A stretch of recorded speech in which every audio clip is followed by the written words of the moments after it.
not that important. If you didn't have your laptop set up properly, since you had the opportunity to have it done up nice and early, well, that's, if you lose 10 minutes because you're having technical difficulties, you all should have had resolved that by now. But, today's lab is kind of good because there's a half-hour gap in front of it if there's issues. It's open book.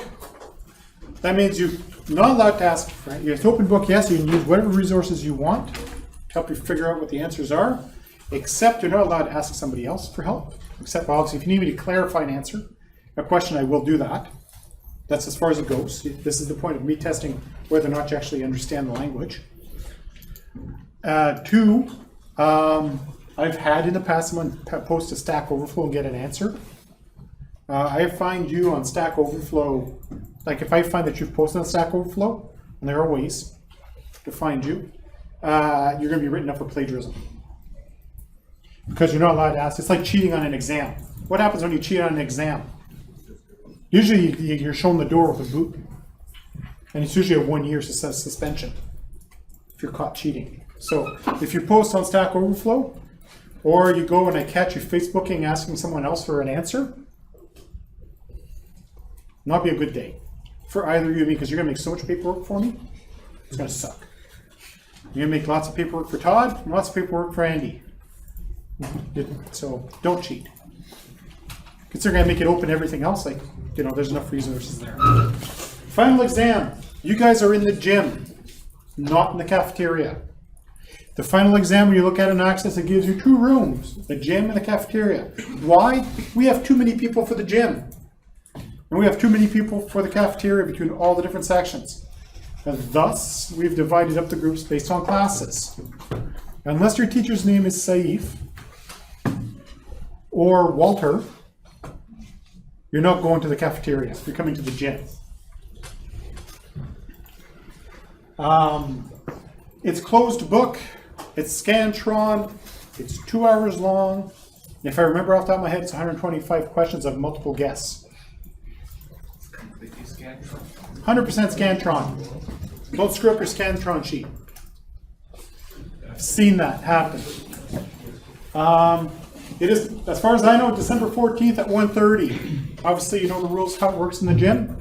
Show up, grab your exam, sit down, don't flip it. As far as I understand how it works. I'm still being trained on exams in the gym, since I've never actually proctored an exam in the gym before. I've always been lucky, didn't have to do the gym. Okay, so what are we doing today? I'm doing a review today. Getting the review over with. I've decided, one more thing. Lab 10, I've decided to make Lab 10 optional. In other words, if you're, I know lots of people, yay, yeah. I just had a question. Will there be like a practice exam uploaded for us to practice with on Blackboard? I haven't been given one. And if I don't have one, it's not fair to the other 5 sections if you guys get one. Essentially, I saw your hand, just hold on. Essentially, the tests you did, test 1 and test 2, are a pretty good example of what to expect. I was just wondering how much they're weighed at. Hey? How much are they weighed at?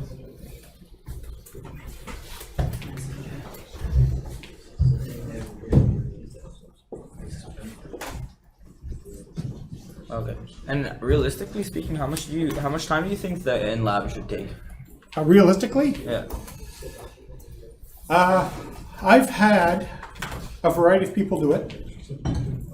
And people come in cold, I've never seen the database, that are what I'd call above intermediate, would take a hair under an hour. Okay. The average student, if you know your SQL, you're looking at about an hour 15 minutes. One of the other teachers is an SQL expert. She blew through it in 27 minutes. When I did it was 14. But I knew the database. She didn't. That was the difference in 10 minutes. Realistically, it's fairly fair if you know SQL. If you don't know SQL, you're going to have a hard time. So hopefully you've been doing those tutorials I've been suggesting you do, if you've had a hard time. It is what it is. The way it's split like this is for the people that are really good with the hands-on stuff, you get a boost here. If they suck at this, if you're good at memorizing, this one will bring up this one because it's combined grade for your final exam score. So you take the 20 and the 20 and you add them up. That's equal to your 40% of your final grade that the exam's worth. So when you see the course outline that says the final exam 40%, that's the 2 grades put together. It helps offload the size of the final exam. Before this, the prof that was in charge of this, not the one that was in charge of this exam, wanted to make this a 3.5-hour exam. Wow. It was like 255 questions, multiple guesses. 200 questions, something like that. He wanted like 220 or something. I don't remember what it was. And we're like, no. So this is a 2-hour exam. Now it's an hour 45. So if you look at it, it's actually a 4-hour exam, but it's broken up over 2 days. Okay, perfect. So it makes it a little more fair. And you get a breather, because once you've got this out of the way, You can start. and if you're sitting at like, right now, like I said, I'm making Lab 10 optional, as I was saying just before we got digressed. If you want to do Lab 10, let's say you're sitting at, most of your lab grades are in, but maybe you forgot to do one of the labs, and you want to get that last, 10%, then do the Lab 10. I'm using it for bonus marks. You will not get more than 100% on your labs. But I don't allow more than 100%. So at most you can get is 100%, but if you're under 100%, you can attempt Lab 10, and I will grade you based on what you're able to accomplish in it. So it'll give you a partial bump up in your grade, if nothing else. So that's the plan with that. So what I'm going to switch to in a second is the review. I have notes as to what we're supposed to cover. And essentially, I'll be typing them up as I go. I have other notes, but it's... come on, cooperate for that. But we'll be, what's the word I'm looking for? Lost my train of thought. Essentially, I'll type up the notes. It's going to have everything in there. I noticed one item that I missed on the prep for prepping you guys so far. There's one topic I noticed on the exam on the way by that I didn't cover. It's one question. I will cover the concept today. 125 questions, so it's 1 out of 125 questions, so it's not. I feel unprepared now. Oh yeah, totally. As unprepared as I was when I went through the exam again last night, I go, shit. God damn it, I missed one concept. Not to belittle it, but the concept's not important. It's something I've used once in the last 20 years. And I decided I didn't like using it, so I did something else in the end. So, I just got to find my my review notes because apparently they've gone away somewhere.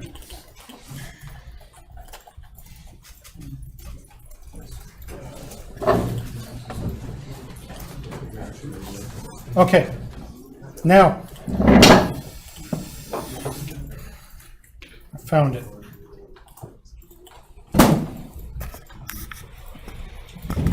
Okay, I'm back. So, usually people ask me, what should you review for the final exam? And a lot of teachers will do a variety of things when it comes time to review. I'm not a big fan of some of them, and some of them I don't mind. Essentially, I'm always the mind just reread everything, right? But that's a little excessive. However, the things you should review. The easiest way to do the review, and I'll be releasing these soon, is the hybrids. I'll be basically grabbing everybody's grades from it and then resetting them. So they're set to unlimited attempts. That will let you review the stuff. Now, because the final exam covers essentially what was on test 1 and 2 is basically the final exam. So on test 1, the topics that you need to cover are as follows. You need to cover chapter 2. Now, what you have to worry about is a lot of it's just terminology. Understanding what certain things mean. So if I pull up the slideshow from that week.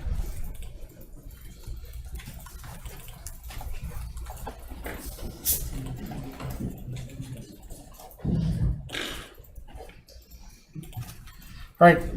Basically, you need to review what the kinds of tables are that you expect to see. You should understand what ER diagram syntax is.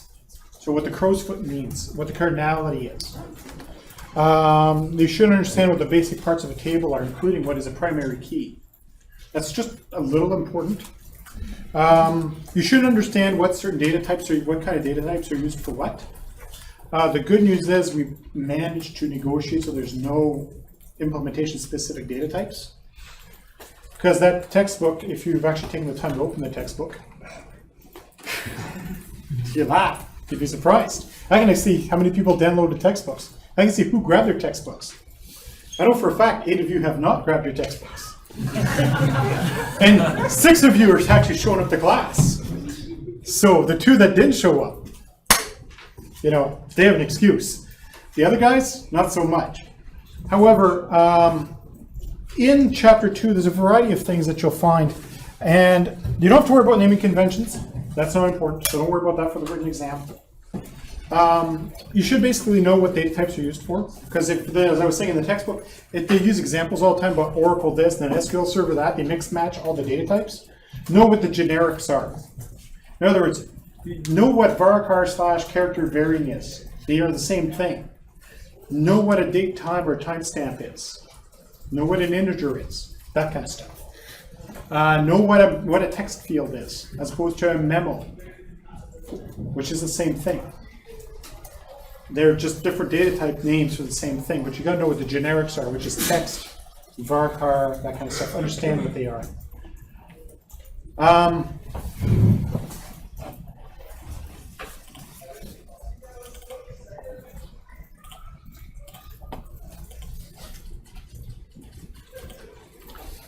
Oh, come on. Just do it for Dan. There he goes.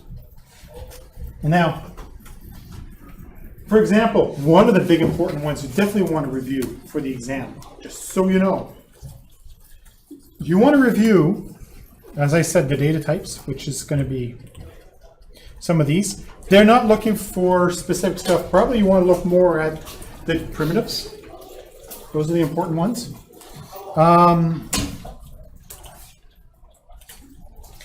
Data normalization. I know for a fact there's 6 to 8 questions about normalization. It's worth rereading. How do I know? I'm the one that wrote the questions about normalization. So if I remember right, there's about 6 to 8 questions about normalization, as far as I know. You should know the things about the different anomalies. So you should understand what an insert, and update, or delete anomaly is. You should also understand, basically put what the primary key is, what the primary keys could be, what the candidate keys are. If you don't remember what a candidate key is, go look that up, because that's kind of important to know the definition of that. A candidate key is any piece of data that can be used to uniquely identify a record. There's more to the description than that, but that's what you're after, is that.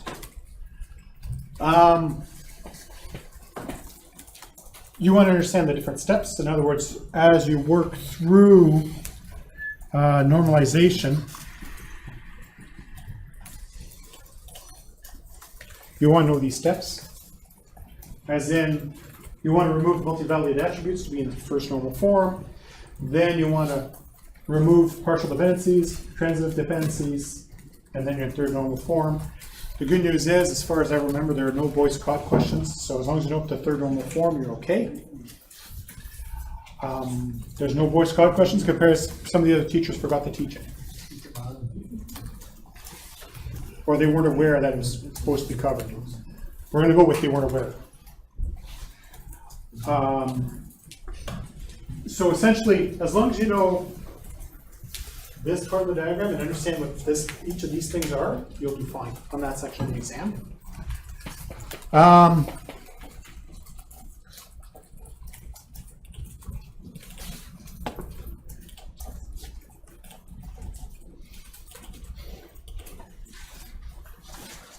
Now, there will be some SQL in the final exam, but it's not SQL as in write a piece of SQL, or it's not give you like 4 different kind of SQL statements and tell me which one's the right one. They're more along the lines of, do you understand what the SQL language is and what it does? Maybe understanding the concept of distinct, or what an alias is used for, that kind of stuff. So that's the stuff you want to review. Essentially, test 2. Because if you remember, test 2 didn't have actual SQL commands in it. There's just questions about SQL. If you review what it was up for test 2, and by now, your version of test 2 should be showing up with answers, theoretically. Because the drop dead date was, is it tonight? Yeah, okay, after midnight tonight, the answers will show up, sorry. I had a brain fart. I've got so many different things on my plate right now, I don't know what date is. But you should understand what aggregate functions are. And you should understand the difference, and I think I covered this quickly on the way by, when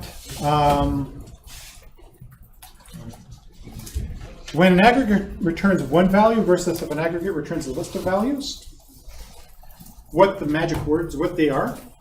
That, if you look in the textbook, is an aside. Of course, you don't have the PDF version, so it's not really an aside, it's an insert. You know those nice little grid boxes down the middle that cut up a paragraph in half? In there, the definitions are in one of those.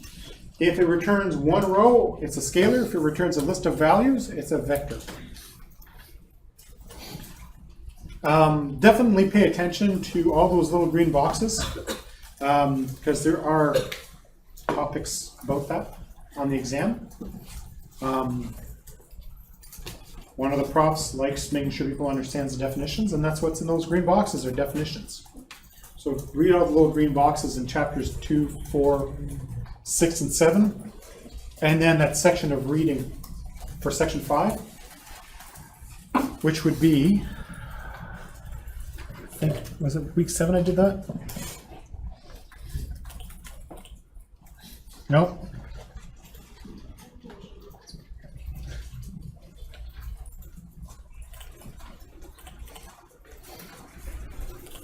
I'm looking for a specific slide. Nope.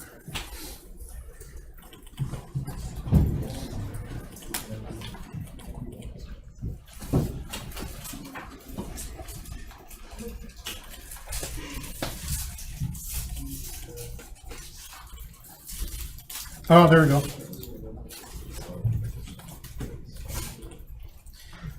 All right, so the stuff in chapter, especially this slideshow, and I know I've uploaded it. If not, if you can't see it, let me know. It was the slideshow for week 9, the slideshow for chapter 5. There's a bunch of questions on those topics from chapter 5. And this slideshow covers pretty much all the different topics you'll find on the exam. Just make sure you understand what the topics are. So if you use the slideshows as a guide, definitely. I'll actually put up some notes and give you guys a set of which slideshow is to look at, mostly. Definitely you want to know about denormalization, and you also want to know about partitioning, the horizontal versus the vertical partitioning. Now, there's just one last little bit, which I covered already. I told you guys what to review for the SQL. You have to understand what it does, not how it's done. The difference by what it does versus how it's done. Once you understand what it does, you're okay. As long as you understand what aliases are and grouping and that kind of stuff. So those are the big ones. The one of the things I forgot to cover,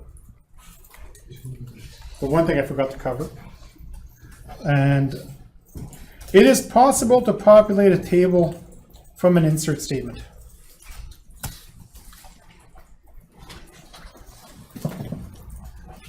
Why do you mock me? There we go. Okay. So, and this is how often I do it. I have to go look up the syntax.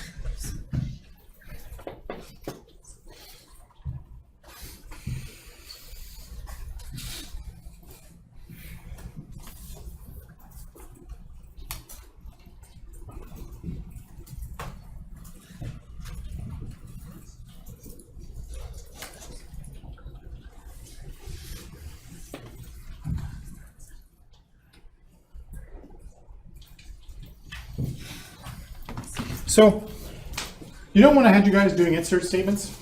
You know that little bit I had you guys do on how to create a proper insert statement? You guys should remember something that looks like this, right? And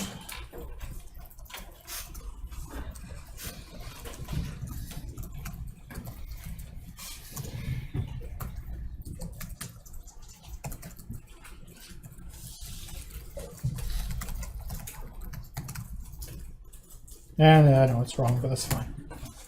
Okay, you've seen this kind. What you can do is something similar, which is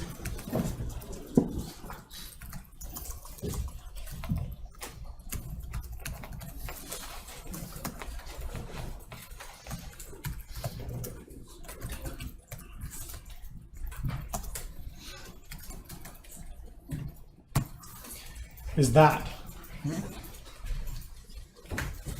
You can do the same, an insert statement. Instead of specifying values, you can do a select statement from another table. It'll take those values it finds and show them in the first table. So if you have lots of data you need to move around, you can do it doing that like that. That's what I forgot to teach. I just taught it. So I haven't forgotten it this time. Yeah, so just make sure you understand the syntax.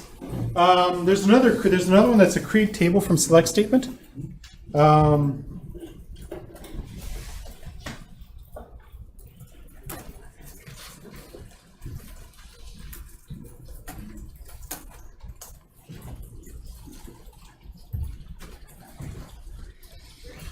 Which is, let's say you're creating a table and you know, and this is something that's not used very often. That's why I usually don't teach it, because it's so infrequently used that, you know, it's not common.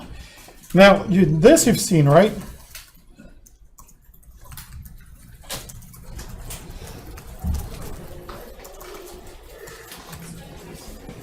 Right, you've seen this. Line number 7. Hey? Line number 7. Yeah, you guys have seen something like this before, right? Standard select statement. However, you can also go like this.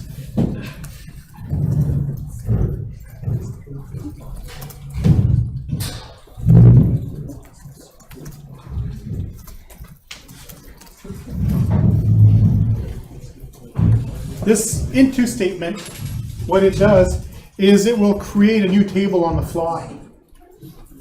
Usually used for temporary tables, temp tables. So let's say you got a lot of data processing you want to do,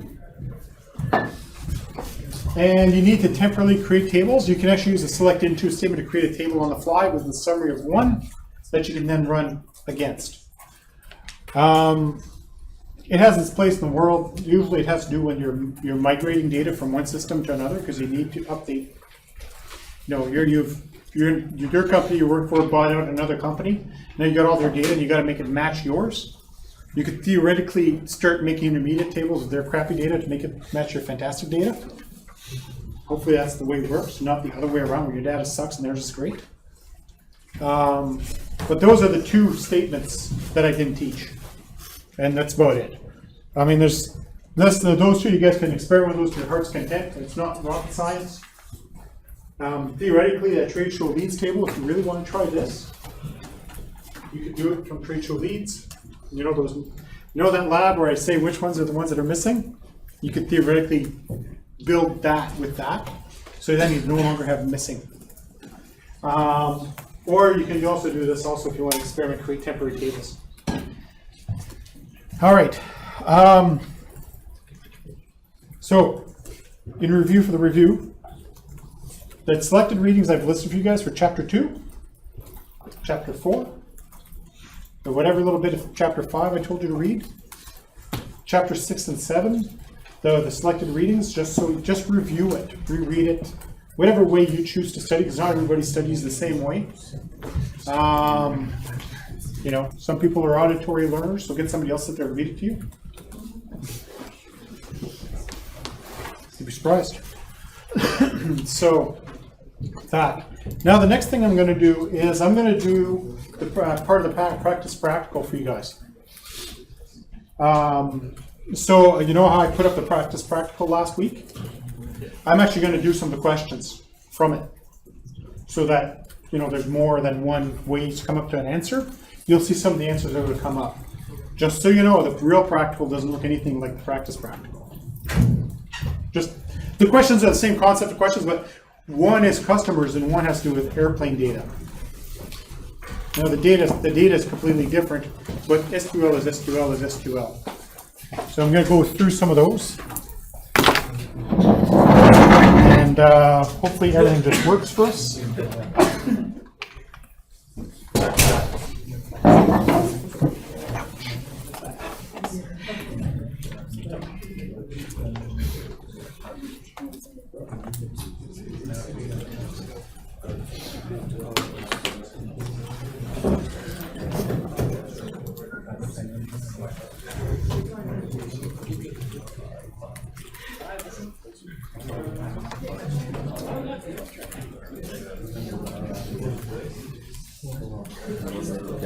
Wow, that looks great, doesn't it?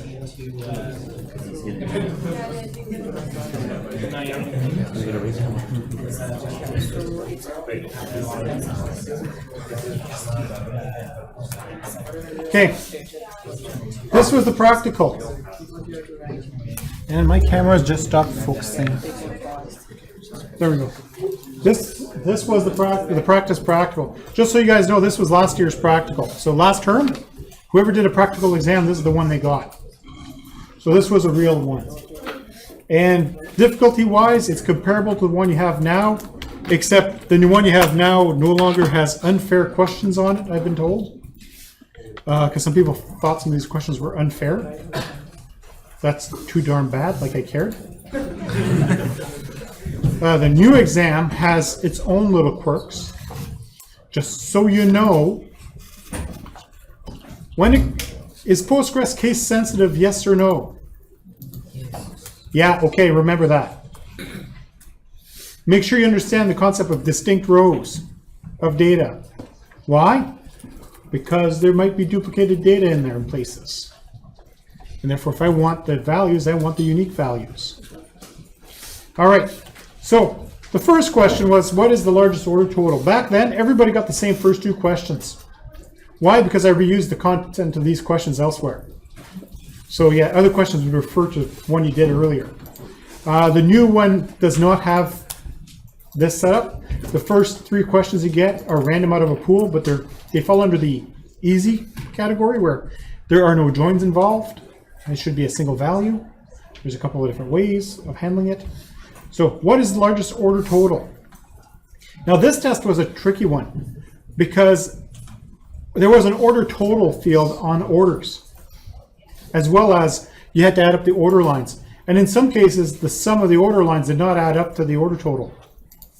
And that was done on purpose. Depending on what the question asked for, the meaning of the question changed. Therefore, what data you should pull changed. The good news is there's no questions like that this time. These are the unfair type questions. So what was the largest order total?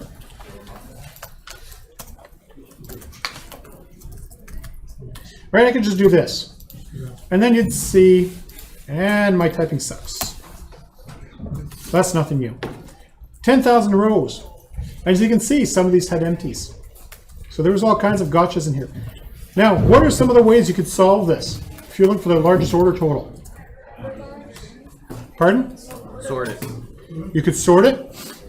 That's one. So I could go Descending. order by order total descending. Yeah, You can do max, select max. you can. So there's one. Ah, but people got caught because of the blanks, right? So then you'd have to add.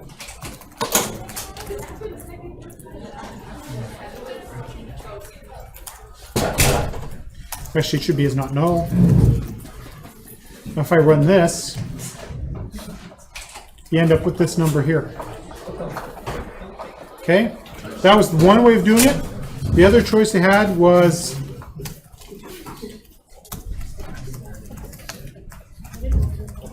like this, which would give you the same number. So 2 ways to solve that problem. In the past, I actually had a student who sucked at SQL, was a wizard in Excel. He actually exported everything out of the database and did it all in Excel. He got a 92%. Why? Because he knew Excel in ways that was disturbing. Like he was actually writing macros. He could write Excel macros faster than he could write SQL. So he finished the exam in 1 hour 15 minutes. Right? So it gives you an idea, right? There's more than one way, and I don't care how you find the answer. If it takes you 3 queries, good. If you can do 3 queries quickly or 1 really slowly, you might want to do the 3 quick ones so you can move on to the next question. I care about the answer, not what SQL you wrote to find the answer, because as you saw, there's 2 possible answers, or 3 if you use Excel. I kid you not, the guy was brutal. He sucked at SQL hard, but his design skills were off the hook. So, you know. All right, next one. Which product sold the most? And how many units did it sell? Ah, now we have some interesting questions here, because we have a few different ways of answering this. So let's go look at star from order lines, if I remember that's what I called it. Okay, 22,490 rows. And in here we have just IDs. Unlike you guys have been spoiled in ThinkCube where you had a description to search against, this wasn't an option. However, I'd actually had fixed this so that you could I would just let you put the ID in because it was an easy question. Now, what's one of the ways to solve which product sold the most units? Actually, there's only really one way of doing it, right?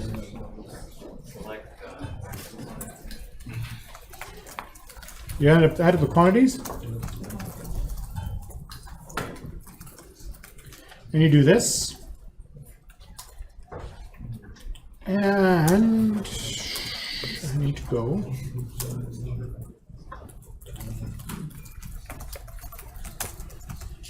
My product ID.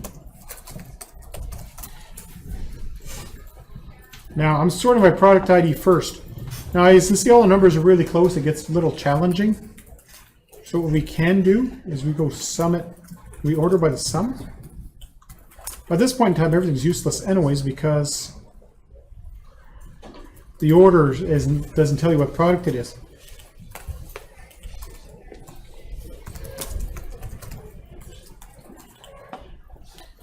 All right. So product 7 sold 7,584 copies or units. That's how you'd find out which one sold the most. And of course, if you decide to go the extra mile and you wanted to know what product that was called, because you actually wanted to put in the name, and it was the customer hardware gadget.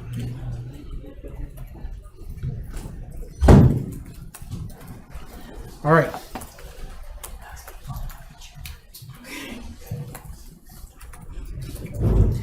I'm just waiting for the typing to stop. I can't hear mouse clicks, but I definitely know the sound of the keyboard. Well, it's just people who are taking notes, right? So I don't want to cut them off. Okay.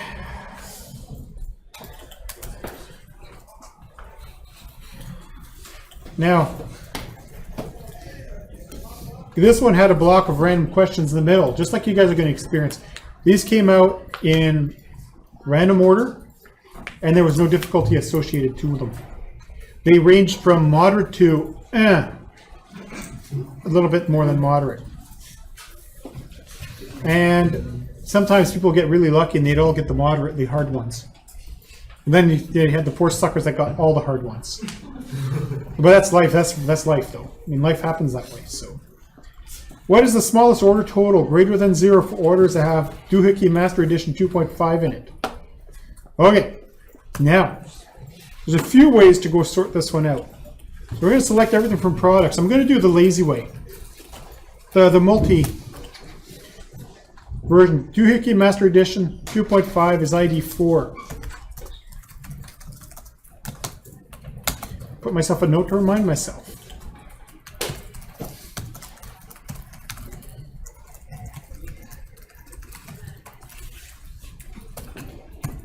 So I'm going to go grab the stuff out of order lines. There we go. What am I asking for again?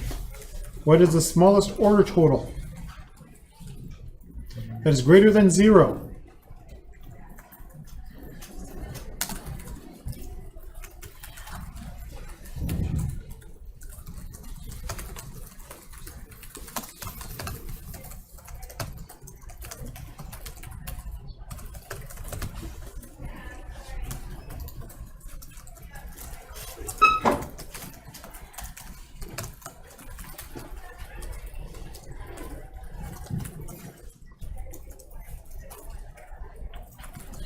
I said where the order total is not null. I run that. So now I'm trying to get some more data. Now we can just go, then once again, we get the two ways of solving this problem. We can either do an,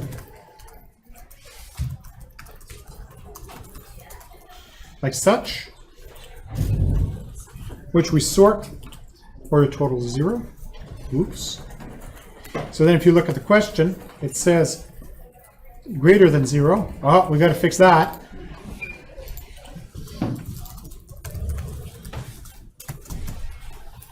Like this.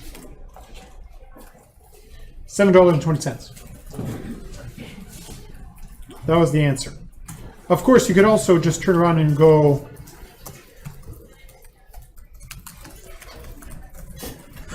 like that. And of course, it isn't like that. $7.20. So those are the two ways of handling that one. There are questions that look somewhat similar to this on the practical, just so you know. Okay. How many orders have no order lines? Oh, this was one where somebody got lucky. Because I told it to take the test, right? So it gave me the random choice. Look at the question below it. How many customers do not have an order? How many orders do not have an order line? It's the same question, two different targets. Now, I've had students come up with interesting solutions to this over the last little bit.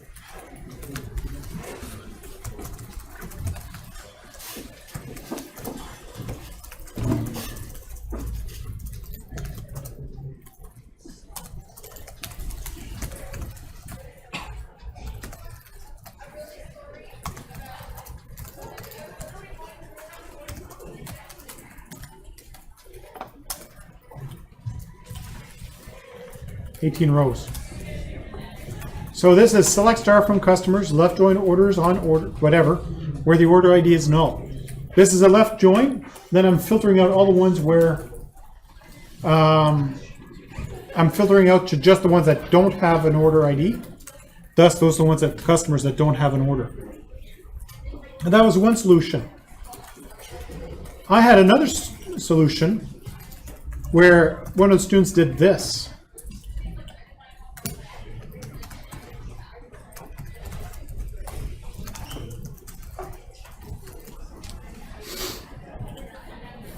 $18. Same number of rows. They used one of the set operators to achieve the same goal. So select ID from customers, except where you find a customer ID in orders. So to solve, this is number 5. Number 4 is the same solution, but you're playing with orders and order lines instead. Again, it's a left join or an except. I had one person use a subquery, which there would have been plan C, star from orders, where ID not in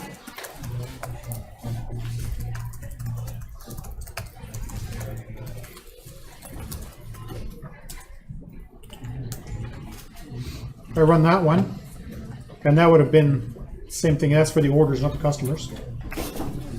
That'll give you all the orders where the order ID is not found in the order lines.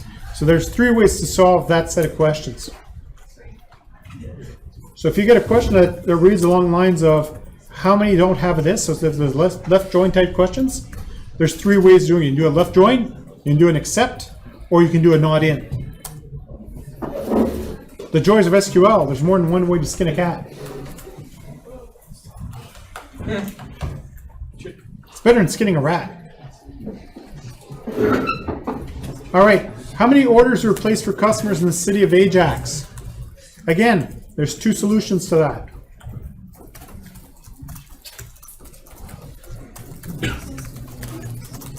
So we can go with the proper way.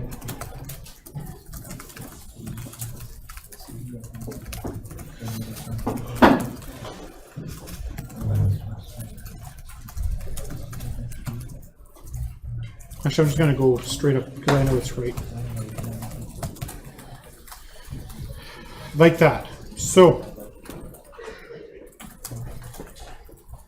56 rows. So I'm just going to go double check what the question asked. I'll be right back. And how many orders were placed for customers in the city of Ajax? That's solution number 1 using a straight up join. So that's how many orders, 56. But you could do a select count, right? You could do this also.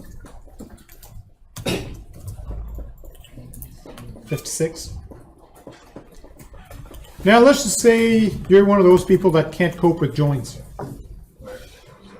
You can do where customer underscore ID in select city from select ID from customers where city is equal to Ajax.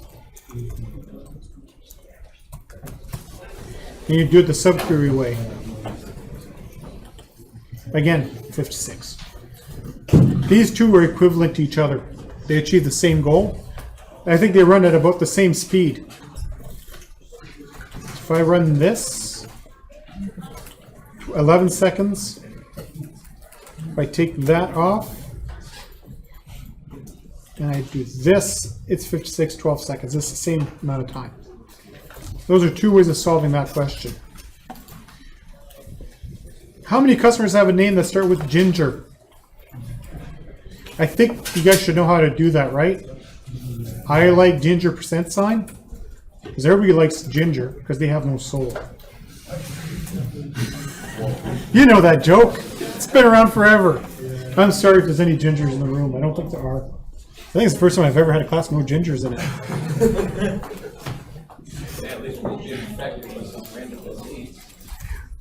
So,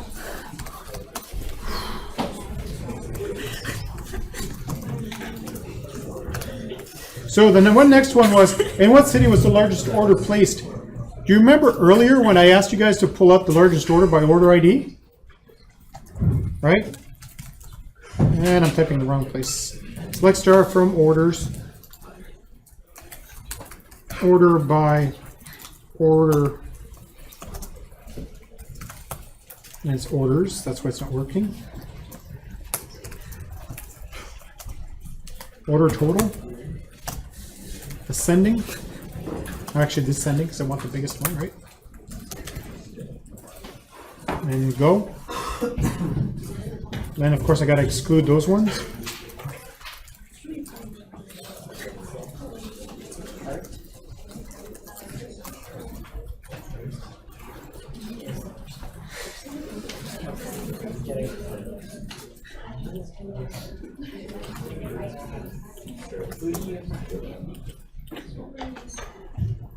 So there it is. So we know that the customer ID is 815, right? Right here. So there's 2 ways of solving this. You could actually write a nice big SQL statement that does an in or does a join or does something like that, or you could just go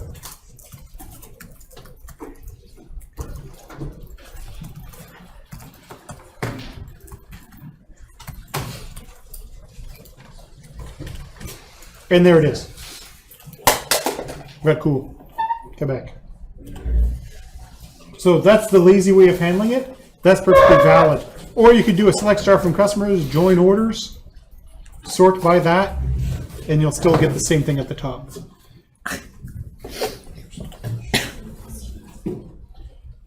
Now, one of the other ones was, how many orders have a CVV of 668?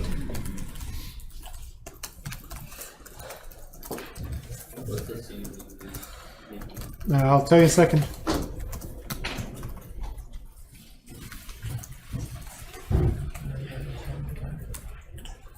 Bang. CVV is a credit card verification. You know, whenever you buy something and it says, flip your card, give me the 3 digits on the back. Or if it's an Amex, read me the 4 digits on the front that are up to the top right of your number. Those are CVV numbers. Essentially, it's a checksum that's unique to your card. You could even, if you lose your card, they'll send you another card with the same number, sometimes, but the CVV will change. Or, you know, when they send you a new card with new expiry date, the CVV changes on the back. It's basically the issue number of your card. And it's a checksum. It's actually a really big number that they've now checksummed down to 3 digits. So that was 6 rows. What is the smallest order total that is greater than 0?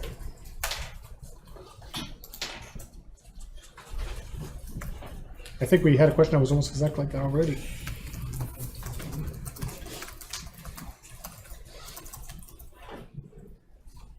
Yeah, we did. There was a double of those, not a duplicate, but it was a very similar question to the one above it. How many orders did Gage Burke place? Anybody want to give me a strategy for solving how many orders Gage Burke placed? Anybody want to give me a strategy? Get his ID. Get his ID and put in order line. How did I spell his name? So 589. So then you remember that, you go Order line.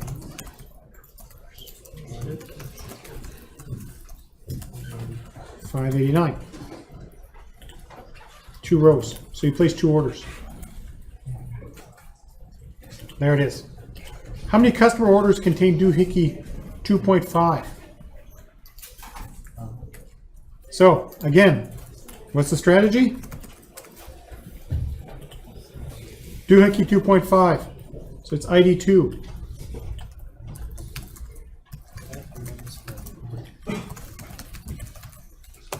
Now this is a trick one, because some of these might be duplicated. So there's 2 ways of handling this.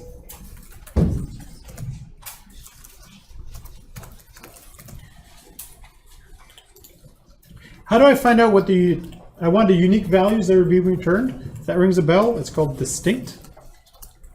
If I do distinct, 2,188. You can also go do a join, and then you just tell it to give you the count of order ID, but you always need to have the distinct ones. A lot of students would get bit in the ass by this question because they don't understand the concept of distinct. When I say how many orders contain, I'm not asking how many order lines there are, I'm asking how many orders contain it. So that's the distinct. I want the distinct values. In this case, less is more. Because if I do distinct star, right, I have 2188. If I do a distinct star, I got 2466. That was a 0. In other words, you weren't getting that answer right. Because some of the orders had doohickey in it twice. Because Dan is sneaky. And he did that on his date on purpose. What was the largest order total for Gage Burke? A couple questions above, I asked how many orders did he have. The good news was that would have solved this question too. How many orders do not have an order total?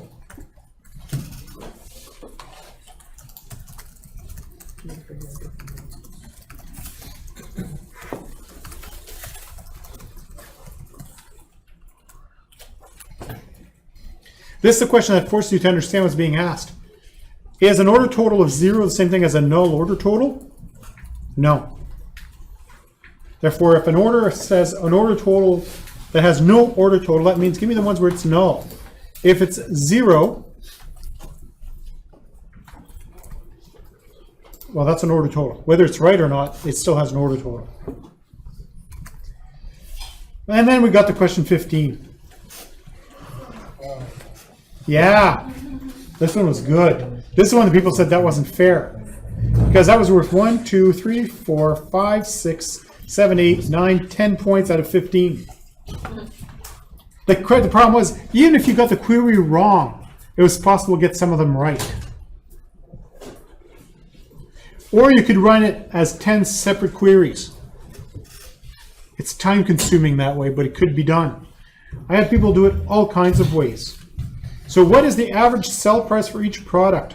Rounded to 2 decimal places. Well then, if no value is returned, return a 0, or if it's a null, make sure you put both decimal places. So then we get to the complicated one.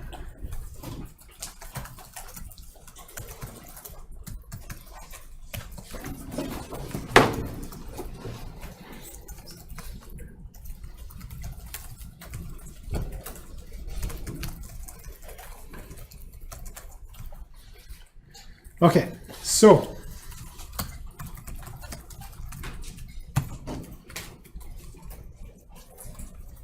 can't remember what I call that column.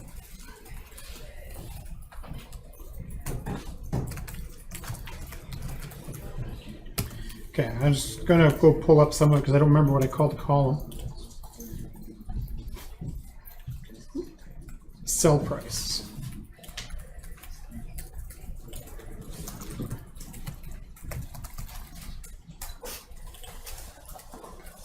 Okay, so what was the average sell price?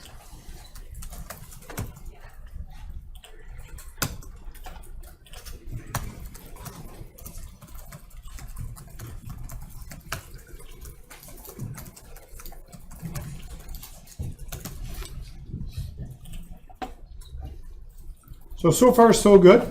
Now, some people don't know how to round in their heads. It's actually really hard to round from here up.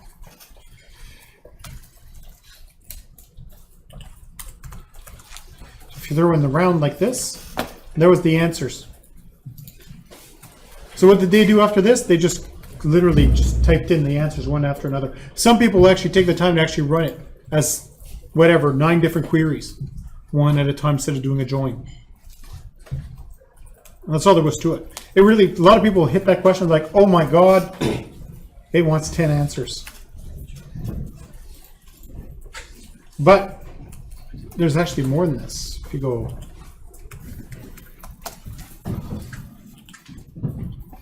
there's still just 9, which is good news. Some of the other questions, you don't see it on here, but there's some other questions, and what it would end up showing you was some of them, how many of each were sold in each of the orders. That kind of stuff. Therefore, some of these products were never sold. Thus, there'd be no answer. And that's all there was to it. Yeah. Whenever you require like multiple answers, usually if you get one wrong, you lose all 10 points kind of thing. No, this one here I did a point row by row. Okay. There will be no multi-answers on this test. That's the good news.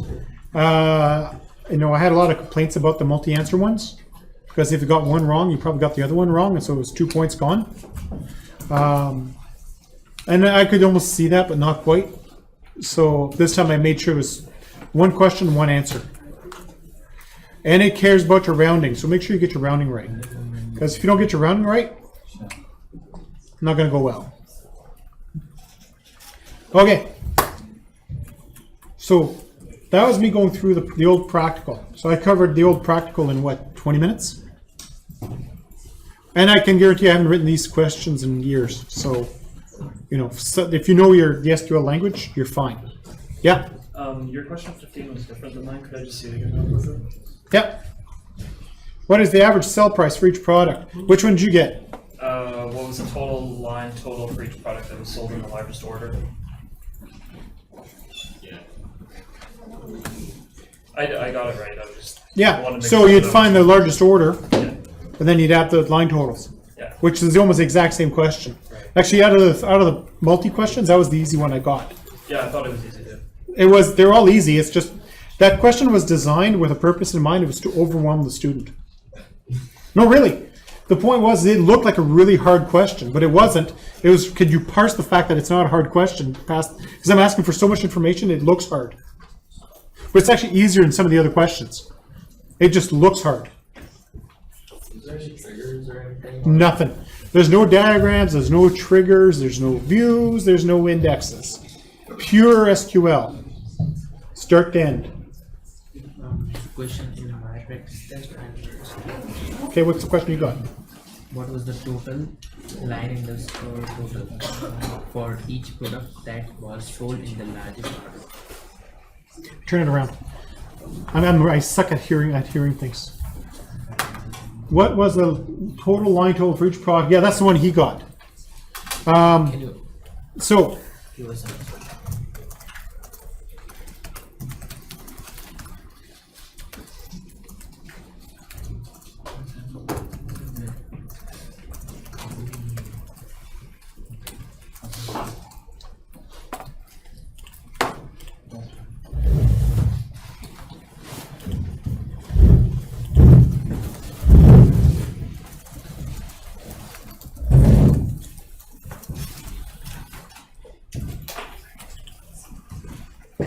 okay, so that was the ID 926, right?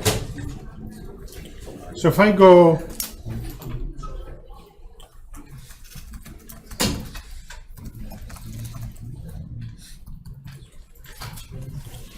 here's my order lines. Now, there are some people actually just work with it like this and then just look up each of the products individually on a separate query.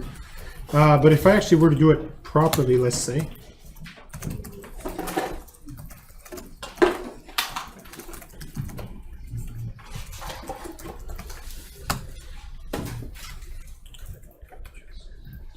you see right here, see widget shows up multiple times, which is what threw some people off a little bit. So what you end up doing is you want to go, which one was yours, the quantity or the sell price, the line total? line in the store total? Line total?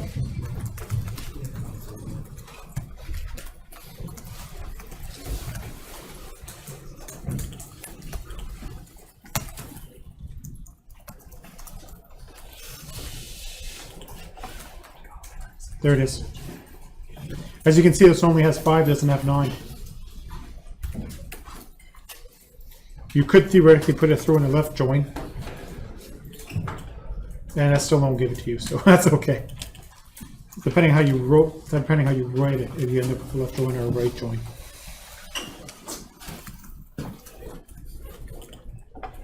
So in this case, the join isn't cooperating. But essentially, in order 926. These are the products that were in it. Those were your totals. You just want to sort by name.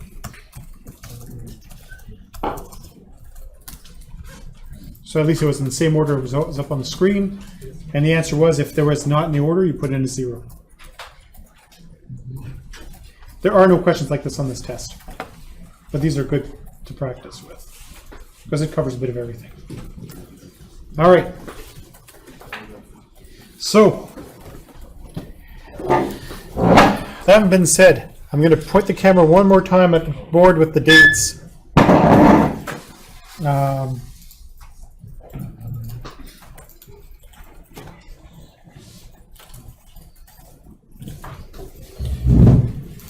So that's recorded one last time at the beginning and the end this time, so you know. So for those of you for your practical today, good luck. Hey, I'm not being mean. I'm just, I always wish my students good luck. You triggered. Okay. Yeah, some people are usually triggered. He's triggered by it. It's a problem with curlies. Oh, I'm just kidding. Triggered again. But yeah, so like I said, it starts for you guys. It'll start at 4:35 sharp. I will have the diagram on the board, on the screen, so you guys don't need to be flicking back and forth needlessly between a third, because there's the diagram, there's the answers, there's the window. 3-way flicking sucks. 2-way flicking's okay. It lets you save and resume. Obviously, I'm not forcing completion in one go, but you only get until 10 to time to leave. So 6:30, 6:20, the test goes away. Make sure you hit submit. I will force submit it for you, but you're making extra work for me. Okay.